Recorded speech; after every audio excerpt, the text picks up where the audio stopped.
क्या हालचाल, this is आशीष। और आज अभी सो के उठा हूँ तो काफ़ी ब्लैक लग रहे हैं, but still okay. So record करते हैं वीडियो। आज का वीडियो काफ़ी टाइम बाद मैं यूट्यूब पे आ रहा हूँ, कोशिश कर रहा हूँ यूट्यूब पे आने की। और सबसे बड़ा रीज़न मैं आज आपको डिक्लेयर कर देता हूँ यूट्यूब पे आने का मेरा क्या है। मैंने ये नया माइक ख़रीदा है जो मेरे पास नहीं था, तो अब इसके पैसे निकालने हैं ना मुझे यूट्यूब से। So this is one of the biggest reason. Okay, so क्योंकि ट्रेडिंग से तो कुछ जो अर्निंग होती है वो तो घर वाले बीवी ले जाती है, बच्चे कुछ है जो यूट्यूब से कुछ अर्निंग। यूट्यूब में वैसे ही मेरा मोनेटाइजेशन ऑन नहीं है, तो यूट्यूब से अभी कुछ अर्निंग हो नहीं रही। तो मेरा कोशिश रहेगी कुछ यूट्यूब से अर्निंग हो, तो दैट मैं माइक के जो पैसे हैं, मैंने अभी कल ही ये माइक मंगाया अमेज़न से। सो लेट्स सी कैसा माइक वर्कआउट कर रहा है। आइडिया नहीं है सही चल रहा है नहीं चल रहा, रिकॉर्डिंग होने के बाद ही पता चलेगा। Okay guys, so coming to a serious point now. आज के ट्रेड्स मैंने अभी पीछे वीडियो डाला था, अभी कुछ अच्छे पैसे बना लिए आज, तो देखते हैं। रोज़ ऐसा दिन नहीं होता, बट स्टिल अभी जो ट्रेड्स हैं मेरे ऑलमोस्ट लॉन्ग साइड में मैं ट्रेड कर रहा हूँ। और आज के भी अगर आपने मेरे ट्रेड्स देखे होंगे, बजाज ऑटो में स्क्रीनशॉट डाल दूंगा, कोशिश करूँगा। अभी एडिटिंग मुझे आती नहीं है यूट्यूब में, कैसे एडिटिंग वगैरह करनी है, टाइम नहीं है सब सीखने के लिए।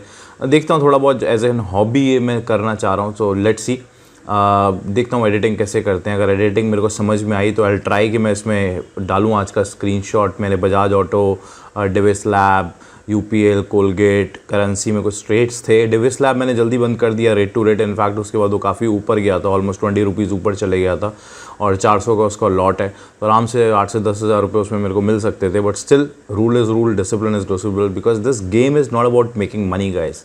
रिमेंबर दिस थिंग, जितना जल्दी आप इस चीज़ को समझ जाएंगे, that is what it is going to benefit you. यहाँ पे रोज़ लोग आते हैं, रोज़ ये सोच कर आते हैं कि I want to earn something. दो चीज़ें दिमाग में रखिए। एक, this is not the market to give you a profit on a daily basis. Keep your capital safe, that is the most important thing. And second thing, don't expect too much from the market. Don't expect too much from the market. Follow your discipline. Discipline is the most important thing. ये market उसको reward करती है जो discipline player होता है।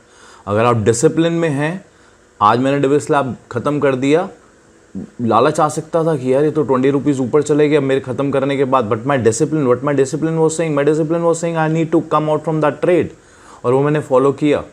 माई discipline was saying कि मुझे रहने हैं बजाज ऑटो में, मैं स्टिल रहा, अदरवाइज मैं उसको 5000 रुपीज़ में प्रॉफिट बुक कर सकता था। मैंने स्टिल उसको 15-20,000 रुपीज़ तक लेकर गया उस प्रॉफिट को।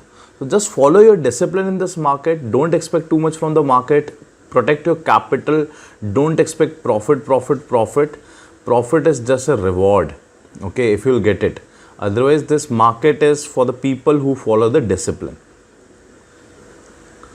Okay, take a breath, बहुत बोल लिया। So biggest myth जो है इस market का वो यही है कि somebody has to know something. TV channels, they keep on putting in your mind that you have to know something to achieve something.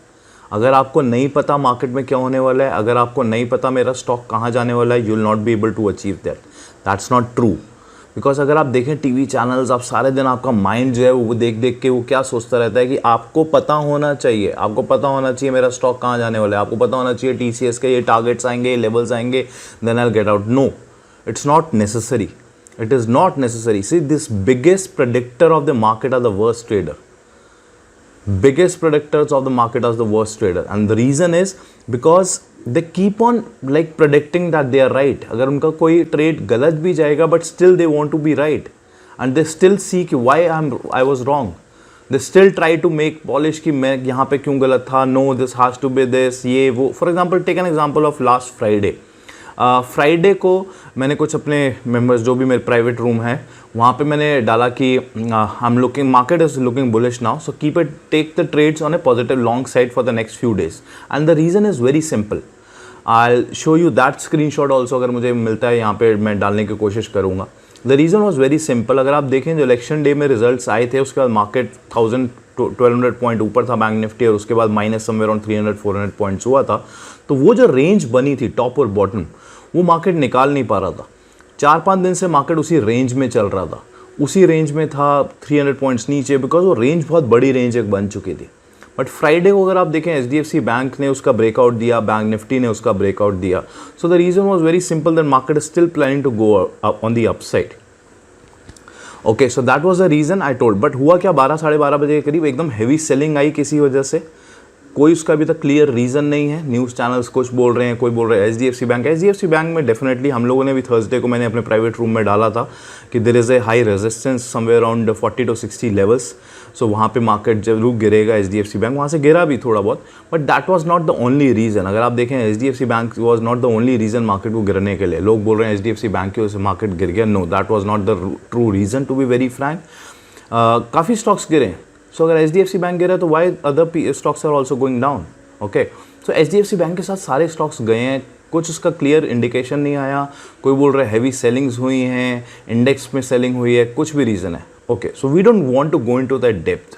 I am not that person to wanted to go into that depth, क्यों गिरी market, क्या हुआ। No, I don't want to go into that analysis.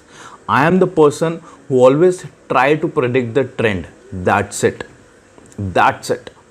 अगर आप मेरा as a trader what I am just trying to predict the trend क्या है stock का। I don't want to go into the depth. अगर market गिरी, क्यों गिरी, I don't want to go into that reason. अगर मार्केट ऊपर गई, I don't want to go into that reason. Market is bullish, it means bullish. Market is down, it means down. I want to take trades on the down side. अगर market ऊपर है, I want to take trades on the up side. So that is my simple phenomena, simple rule which I follow. Okay, अब बात करते हैं कि market आने वाले टाइम में कैसी लग रही है। अगर इलेक्शन डे जब था 23rd को, जब इलेक्शंस के रिजल्ट्स आने थे, उससे पहले काफ़ी 15-20 दिन पहले भी मैंने भी अपने मेंबर्स में और भी कई जगह डाला था, ट्विटर पे भी, कि I am not expecting market to go up on a very high scale. Okay, no matter whoever will come into a party, whether it is Modi और कोई भी गवर्नमेंट आती है, मार्केट बहुत ऊपर यहाँ से I am not expecting to go on the upside. Either it will trade on the range, either it will close on the range or on the downside, but upside मुझे बहुत ज़्यादा नहीं दिख रहा था। and the simple reason is, अगर आप उसके देखें volatility देखें, उन स्टॉक्स की बहुत ज़्यादा हाई IV हो चुके थे। टेक्निकल एक टर्म होती है, अगर आप जाके गूगल में सर्च करेंगे, जिनको नहीं पता IV के बारे में, वो देख सकते हैं IV का क्या फिनोमिना फंडा होता है। IVs बहुत हाई थे, so that was one reason, but that was not the only reason। Earnings, companies की अर्निंग्स जो हैं वो बहुत अच्छी नहीं हो रही हैं अभी, टू बी वेरी फ्रैंक। तो इंडियन कंपनीज जो चल रही हैं, उनकी जो रिजल्ट्स भी आ रहे हैं, अगर आप देखो ऑटो सेक्टर्स के भी रिजल्ट्स आए हैं, बाकी भी जितने रिजल्ट्स आ रहे हैं, एनपीएस हो रहे हैं, so that is not good. तो बहुत ज़्यादा एक्सपेक्टेशंस नहीं करनी चाहिए हमें मार्केट से एज ऑफ नाउ। दूसरी चीज़, अगर आप मोदी गवर्नमेंट का पिछले 5 साल की हिस्ट्री देखें, 2014 में जब गवर्नमेंट आई थी तो बहुत हाई एक्सपेक्टेशंस थी उनसे। ओके, बट अब सेकेंड टर्म जो है, I think the expectations will be little moderate now.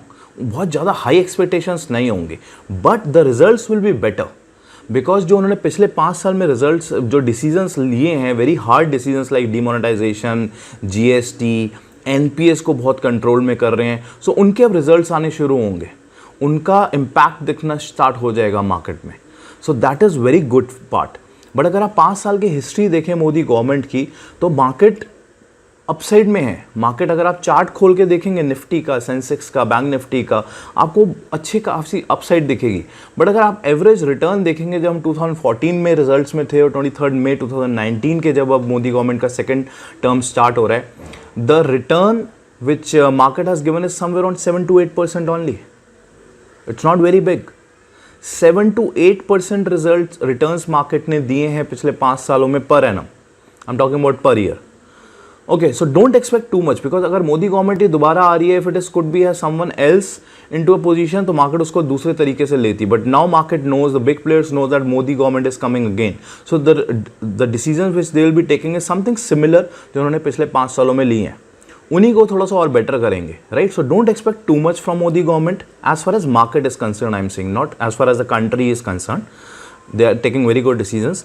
So that is another different point of view. But as far as the market, stock market is concerned, I'm not expecting too much high, but same way not too much downside also, not too much downside also. And that was the reason election day में भी मैंने बोला था कि market बहुत ज़्यादा upside में नहीं जाएगी, डाउनसाइड में हो सकता है। अगर मोदी गवर्नमेंट ना आई तो डाउनसाइड ज़रूर होगी, या फिर एक रेंज में रहेगी। जैसे मैंने बताया, आईवी की वजह से अर्निंग्स नहीं हो रही हैं कंपनीज़ की, so that is not a good part. See there are only 2 reason. आज मैं आपको एक बहुत अच्छी चीज़ बताता हूँ, अगर आप लोग इस चीज़ को याद रखना चाहें तो 2 चीज़ें होती हैं मार्केट को, प्राइसेस को ऊपर ले जाने के लिए। technically and fundamentally. Technically, there is only one reason which prices will take up. There is no other reason, and that one reason is called demand and supply. Demand and supply की वजह से ही prices ऊपर जाते हैं. Otherwise कोई बोलता है यहाँ ट्रेंड लाइन थी, बोलिंजर बैंड था, RSI था, RSI 40 पे था, 60 पे था, बॉटम आउट हो गया, ओवरसोल्ड था. Doesn't matter. अगर आप बिग प्लेयर्स देखें, क्या वो RSI देख के ट्रेड्स लेते हैं, क्या वो मूविंग एवरेजेस देख के ट्रेड लेते हैं? No. And the people run the market. It's not because of me and you. हम लोगों के ट्रेड्स कितने 1000 में ट्रेड्स होंगे. So we are not running that market. Market is run by the big players and they take position only basis on the demand and the supply. अगर उसमें demand है, अगर lot of people are interested to buy that stock, it will definitely go up. That is technically. Fundamentally the earnings will take the prices on the upside. अगर company grow हो रही है, उसके profits आ रहे हैं, sales हो रही हैं, so that will take the market, the stock on the upside. As of now the technicals are good. Technicals अभी चार्ट में कोई भी खराबी नहीं है. Prices are moving on the upside, the trend is on the upside, but fundamentally the earnings are not going. तो fundamentally जो reason है वो इतना strong नहीं है, but technically अभी भी हम लोग strong बैठे हुए हैं. So that was the reason everyone is saying that market can come down, market can come down. It can come down. I'm not saying that market will not come down. Market आ सकती है नीचे, right?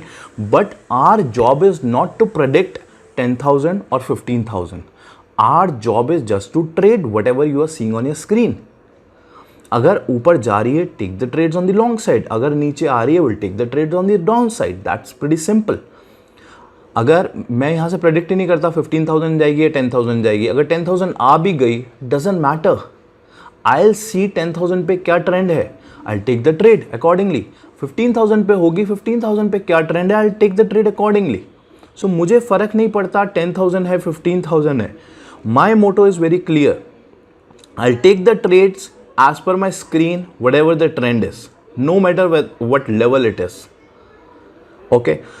दूसरी चीज, market always discounts the future. ये हम लोग, कई लोग बोलते भी हैं, बट क्या हम इस चीज़ को फॉलो करते हैं? Market always discounts the future. अगर आप देखें तो अभी हम बोल रहे हैं अर्निंग्स अच्छी नहीं है, पी लेवल बहुत हाई है, बट पी लेवल अगर आप देखें, हर बंदा बोल रहा है पी लेवल बहुत हाई है. पी लेवल पिछले 2 साल से बहुत हाई है. थोड़े से ऊपर जाते हैं, 200 पॉइंट मार्केट गिरती है, पी लेवल हल्के से एडजस्ट हो जाते हैं. फिर मार्केट ऊपर जाती है, 200 पॉइंट निफ्टी गिरता है, 400 पॉइंट गिरता है, 1000 पॉइंट चढ़ जाता है निफ्टी. पिछले 1-1.5 साल से 2 साल से सिनेरियो यही चल रहा है. But still we are on the upside, P level high होने के बावजूद, अर्निंग्स ना बढ़ने के बावजूद. And the reason is pretty simple, because market always discounts the future. तो इट मे बी पॉसिबल जो आने वाला टाइम है वो अच्छा आने वाला टाइम है कंपनीज के पॉइंट ऑफ व्यू से, and which I also believe the same. Because जैसे मैंने अभी थोड़ी देर पहले बोला कि जो मोदी गवर्नमेंट ने डिसीजंस लिए हैं, उसके इम्पैक्ट सब सेकंड उनके टर्म में आने स्टार्ट हो जाएंगे.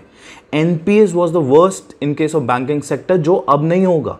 बिकॉज जितने भी अब NPS आप आ रहे हैं, ये देखिए, ये वो आ रहे हैं जो पहली गवर्नमेंट्स ने लिए थे. कांग्रेस के टाइम पे जो NPS थे वो निकल कर आ रहे हैं. अदरवाइज मोदी गवर्नमेंट के टाइम के NPS नहीं है ये. और अब वो इतने स्ट्रिक्ट हो चुके हैं, इतने बैंकिंग रूल्स उन्होंने चेंज कर चुके हैं RBI की वजह से, और फाइनेंस मिनिस्टर्स जो न्यू हैं, अब उन जो डिसीजंस वो लोग ले रहे हैं उसकी वजह से. तो अब आने वाला टाइम NPS का नहीं होगा, NPS कम ही होंगे. और इनफैक्ट जो पैसा आएगा, जो पुराना पैसा जो किंगफिशर और बड़े बड़े और भी जो कंपनीज का गया हुआ है नीरव मोदी का, वो पैसा कुछ रिकवर हो रहा है उनके एसेट्स बेच के, तो वो पैसा वापस NPS में ऐड ऑन हो रहा है. और नए NPS नहीं खड़े होंगे उतने एज कम्पेयर टू जितने पहले थे. तो that will definitely impact the banking sectors also.